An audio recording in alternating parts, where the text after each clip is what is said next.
E fala sobre Vitor Sá e São Paulo. A negociação de fato travou. Quero te atualizar também sobre os 7 jogadores do São Paulo cujos contratos se encerram até dezembro. Tem últimas de mercado, bastidores, finanças e muito mais. Sem perder tempo, pedir para deixar like, se inscrever no canal e ativar as notificações. E Vitor Sá não vai mais ser jogador do São Paulo? As tratativas de fato travaram. Informação do GE dá conta de que um problema financeiro pode melar a transferência. Antes de gravar o vídeo, conversei com o diretor do São Paulo e também com um dos representantes do atleta. Quero começar falando sobre o que eu ouvi do staff do jogador, abre aspas, segue o fluxo normal de negociações. Estamos acertando os últimos ajustes, algo normal em uma transferência como essa. São Paulo também crava que não há chance de o negócio cair, embora admita que pequenos ajustes estejam sendo feitos. O que está acontecendo por trás de toda essa história? O Vitor Sá havia aceitado uma oferta de R$700 mil por mês nessa temporada, com direito a um aumento a partir de 2027, contrato de 3 anos, e a partir do ano que vem ele passaria a ganhar R$1 milhão mensais. O Vitor pediu um pequeno reajuste nos pagamentos dessa temporada, e São Paulo e Vitor Sá estão se acertando em relação a esse ajuste. Nada que possa impedir o acordo, pelo menos é o que me garantiram na manhã dessa quarta-feira, o São Paulo e um dos representantes do atleta, o jogador de 32 anos de idade, está livre no mercado depois de deixar o Krasnodar, é torcedor do São Paulo, assim como seu pai, e fez todos os esforços para que essa negociação fosse sacramentada. E o São Paulo tem 7 jogadores em fim de contrato. Os vínculos se encerram até 31 de dezembro e os casos que demonstram ou causam mais preocupação são de Caleri, Lucas Moura, Luan e Tolói. Os demais jogadores formados nas categorias de base que ainda não conseguiram prosperar no time principal. Os goleiros Yang e Felipe Presses, além do zagueiro Matheus Belém. Importante contar que Caleri é a negociação mais antiga. São Paulo tenta estender o vínculo do argentino há pelo menos 6 meses, ainda sem sucesso. Uma dívida que o São Paulo tem com representantes do atleta. E pendências relacionadas a luvas têm adiado essa renovação. O Caleri hoje ganha na casa de R$1.300.000 mensais e gostaria de ter cifras parecidas à de Lucas Moura, o jogador mais bem pago do elenco do São Paulo desde a saída do Oscar. Lucas Moura fatura R$1.800.000 por mês. O grande problema é que o Caleri não vem dando respostas positivas dentro de campo. O desempenho dele caiu, gols perdidos de forma incrível, que inclusive atrapalharam na sequência do São Paulo nesse primeiro semestre de 2026. Renovação de contrato de Lucas Moura está estagnada, até por conta de mais um problema físico. O Lucas Moura só deve estar à disposição no fim da temporada. E é grande a chance de o São Paulo nem oferecer um novo contrato, a menos que o Lucas aceite condições extremamente diferentes do atual contrato. Ele é caro, tem jogado pouco e seu custo-benefício é horroroso. Luan só não foi negociado antes porque não quis deixar o São Paulo. Foram vários clubes das séries A e B que tentaram tirá-lo do tricolor, mas o Luan tem insistido em ficar. Não me parece ser nem um pouco provável a possibilidade de uma prorrogação desse contrato por parte do tricolor. Situação parecida também a de Tolói, que só não foi para o Mirassol no início do ano, envolvido numa troca pelo Lucas Ramon, porque o próprio atleta preferiu ficar no São Paulo, mesmo na condição de reserva. Que tal já começar com uma notícia super importante? Vitor Sá e São Paulo ainda não fecharam acordo. E essa notícia é maluca porque na semana passada uma pessoa do staff do Vitor Sá havia me garantido acordo. Vou até resgatar a mensagem e o dia direitinho. Aqui, ó. Sexta-feira, peraí. Quinta-feira, 19h54. Tô ao vivo e mando mensagem para essa pessoa próxima ao Vitor Sá. Vitor Sá fechou com o São Paulo? Interrogação. Bem próximo, embora nada assinado. Mandei pergunta na sequência, faz exames médicos quando? Não sei. Na sexta-feira, perguntei se o Vitor Sá já estava no Brasil. Sim, já está no Brasil. E aí eu quis saber sobre salários, condições, e a pessoa respondeu, não posso te falar sobre valores. O que eu te asseguro é que o contrato que o Krasnodar queria fazer com o Vitor era de 2 anos, e os valores eram superiores aos valores que ele receberá ao longo dos 3 anos pelo São Paulo. Pesou a vontade de voltar a jogar no Brasil e pelo clube. Essa mensagem é de sábado e a pessoa confirma, acertou. Vou repetir a frase. O contrato que o Krasnodar queria fazer com o Vitor era de 2 anos e os valores eram superiores aos valores que ele receberá ao longo dos 3 anos pelo São Paulo. Pesou a vontade de voltar para o Brasil e jogar no clube. Já contei para vocês que o Vitor Sá é torcedor do São Paulo, assim como o seu pai. Boa noite, tudo na paz. Passando para saber o que ainda emperra o acordo com o São Paulo. Bora tentar atualizar para vocês. Cara, vou falar uma coisa. Nada é mais difícil do que torcer para a Portuguesa, né? Isso é muito claro, isso é muito óbvio, né? Mas para o torcedor de São Paulo a coisa tem sido cada vez mais complicada. E não era assim, né? O torcedor de São Paulo, lá atrás, na década de 90, quando o rádio era muito forte, e o Milton Neves tinha um programa, ele fazia o pós-jogo muito bem na Rádio Bandeirantes, na Rádio Jovem Pan, depois ele volta para Bandeirantes, ele também tinha programa de TV no domingo, ele cunhou alguns slogans, né? Que se transformaram em adesivos que as pessoas colavam no carro. E o Milton Neves, na oportunidade, dizia: torcer pelo São Paulo é uma grande moleza. Inclusive, os 3 filhos do Milton Neves, apesar de ele ser santista fanático, os 3 filhos são torcedores do São Paulo. Mas aquele slogan de que torcer para o São Paulo é uma grande moleza precisa ser adaptado para torcer para o São Paulo era uma grande moleza. Nada acontece. Cheguei a contar para vocês sobre uma negociação com o Domingos Duarte, zagueiro português que estava no Getafe, negociação bem avançada com o São Paulo, o tricolor super otimista do acordo, teve até alguns setoristas cravando que o negócio estava fechado, até mandei mensagem para o Rui Costa em uma das lives ao longo da semana passada, o Rui falou, não está perto assim, a grana é difícil, enfim. E no final das contas também o Domingos Duarte ficou distante, São Paulo sofrendo com todas as dificuldades em relação a contratações. Pessoal, Nicola Marcos Braz seria uma boa no São Paulo? Negócios _ política. E assim, o Marcos Braz fez um trabalho muito bom no Flamengo, muito bom. Se beneficiou de um clube com enorme capacidade financeira. O Braz é daquele cara malandro, né? Um cara que gosta de aparecer, faz a política da boa vizinhança, mexe bastante com a imagem dele.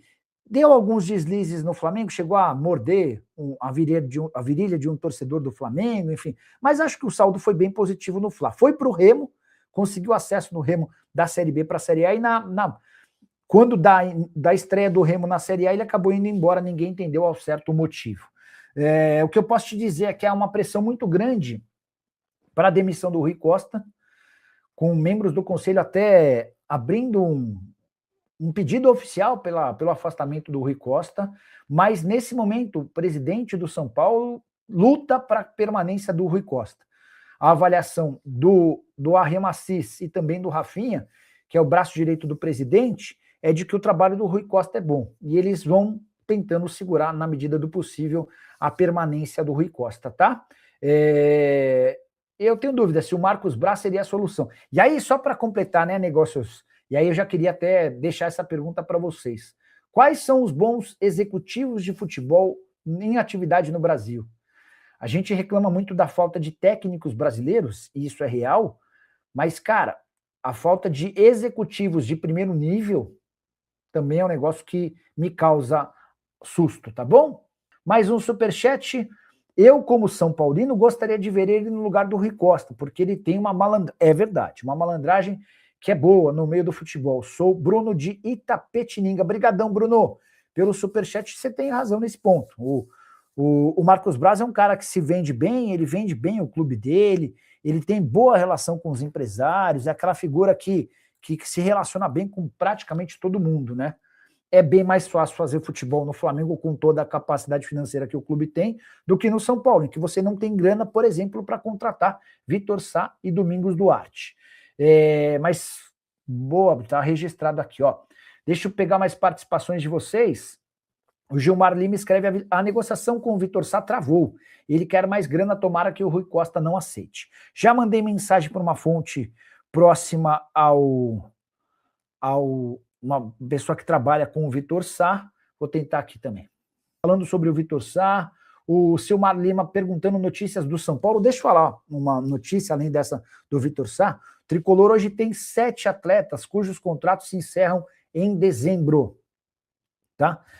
Alguns são atletas da base, o Yang, um outro goleiro, tem também o Matheus Belém, mas tem jogadores mais importantes como Caleri, Lucas Moura, Luan e o Tolói. O caso mais grave de todos é certamente o do Caleri, né? Alguém com quem o São Paulo negocia há mais de 6 meses e ainda sem avanços. É difícil a situação, né? Quando você não tem dinheiro, o negócio fica sempre mais complicado. O São Paulo tem uma dívida com o empresário do Caleri e ainda dá renovação do contrato. São Paulo tem uma dívida com o Caleri, tem uma dívida com o empresário do Caleri pela renovação, tem uma dívida com o Caleri relacionada a pagamento de prêmios, tem uma dívida com... Não, aí são só essas duas dívidas mesmo, né? Só que além disso, o Caleri também quer um reajuste salarial. O Caleri entende que precisa receber o mesmo patamar financeiro do Lucas Moura. O Lucas ganha 1.800, o Caleri está na faixa de 1.300. Só que, para piorar a situação, hoje o futebol do Caleri, hoje não, desde o início da temporada, o Caleri tem tido muita dificuldade, perdido muitos gols, não tem sido um cara extremamente eficiente como se imaginava. E aí, diante desse cenário, com o pedido de aumento dele, a coisa não avançou. A partir de 1º de julho, ou seja, em menos de um mês, ele já vai poder assinar um pré-contrato com qualquer outro clube. Vale a lembrança de que no Brasil ele tem afirmado que não pretende jogar em outro clube que não São Paulo. Mas o Flamengo monitora essa situação e River Plate e Boca são dois velhos interessados no Caleri. Eles cogitam a possibilidade de ter o Caleri há bastante tempo. É que para o São Paulo nunca valeu a pena. Se esse impasse em relação ao Caleri prosseguir, eu não vou ficar surpreso que existam propostas oficiais de Boca e River Plate para que o Caleri se transforme em reforço na próxima temporada. Então, São Paulo tem cerca de 21 dias para renovar o contrato com o Caleri e não correr o risco de perder o atacante argentino. A situação do Lucas Moura é uma situação mais complexa, porque ele está machucado, só vai voltar a ter condição no fim da temporada, e até lá, imagino que exista tempo para entender se ele vai topar continuar jogando, se ele aceita uma redução salarial, e acho necessário que ele aceite, até porque a passagem do Lucas Moura desde que ele volta ao São Paulo é muito ruim. O custo-benefício dele é tenebroso. É um cara que custa caríssimo, era o salário segundo mais alto até o Oscar se aposentar. O Oscar se aposenta e ele passa a ser o salário mais alto. E a verdade é que dentro de campo a coisa não tem funcionado. Uma sequência gigante de contusões e a coisa não tem andado. Beleza? O Marco Aurélio. É furada, Bino. Sai correndo São Paulo em relação ao Vitor Sá. O Murilo da Silva. Eu gosto do Vitor Sá. Ele não pode ser só muito caro, né? Murilo da Silva. Nicola, tudo bem? Sou de Campo Grande, Mato Grosso do Sul. Como é que está a negociação do São Paulo com o Domingos Duarte? A negociação esfriou. O Tricolor não conseguiu chegar à cifra que o Domingos Duarte pedia e dá para dizer que hoje está mais para o negócio cair do que avançar. O Gilmar Lima está completando que o Vitor Sá estava na Rússia e o futebol por lá é fraquíssimo. Severino Costa, que negócio é esse que saiu no áudio que o São Paulo vai perder o Vitor Sá? Pois é, estava confirmando, estou só esperando a resposta ou do São Paulo ou do representante do atleta. Tinha prometido para vocês, tinha falado para vocês que mandei mensagem para uma fonte do São Paulo e outra fonte do Vitor Sá, tá?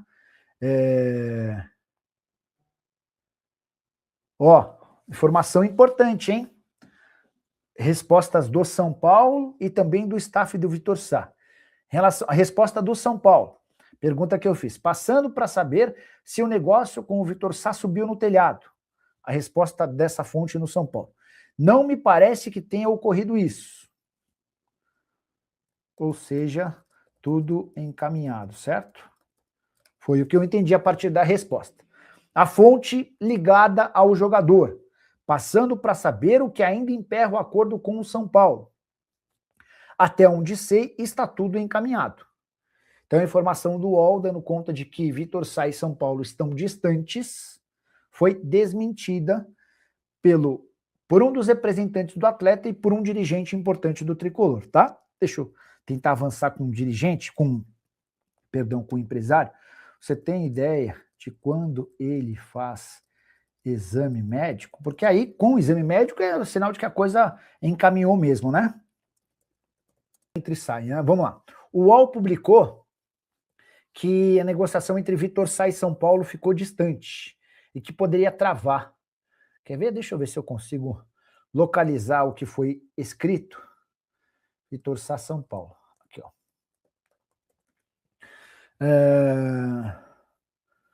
Negociação entre São Paulo e Vitor Sá trava. Existe uma pequena diferença entre o que o tricolor ofereceu e o que o atacante de 32 anos quer receber. A proposta do São Paulo é de um contrato até o fim de 2029, com salários e luvas de 700 mil até o fim de 26 e cerca de 1 milhão nos anos seguintes. Vitor Sá sinalizou que aceitava, sem assinar o vínculo, mas recuou depois. O São Paulo não está disposto a aumentar os valores enquanto o atacante bate o pé, pedindo um pequeno aumento nos salários. A informação não foi do UOL, e sim do Gilfrida, do GE, tá bom? Começou a live, e aí eu perguntei para uma fonte do São Paulo e para uma pessoa ligada ao Vitor Sá. Vou começar lendo a resposta da pessoa, do staff do Vitor Sá. A pergunta foi assim: passando para saber o que ainda emperra o acordo com o São Paulo. Até onde sei, está tudo encaminhado. Tá? Aí perguntei: você tem ideia de quando ele vai fazer os exames médicos? Ainda não sabemos. Chegou a ver a matéria do GE?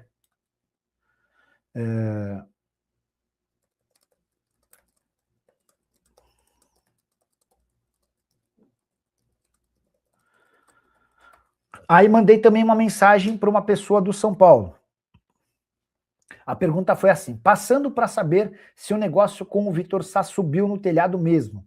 A resposta: não me parece que tenha acontecido isso.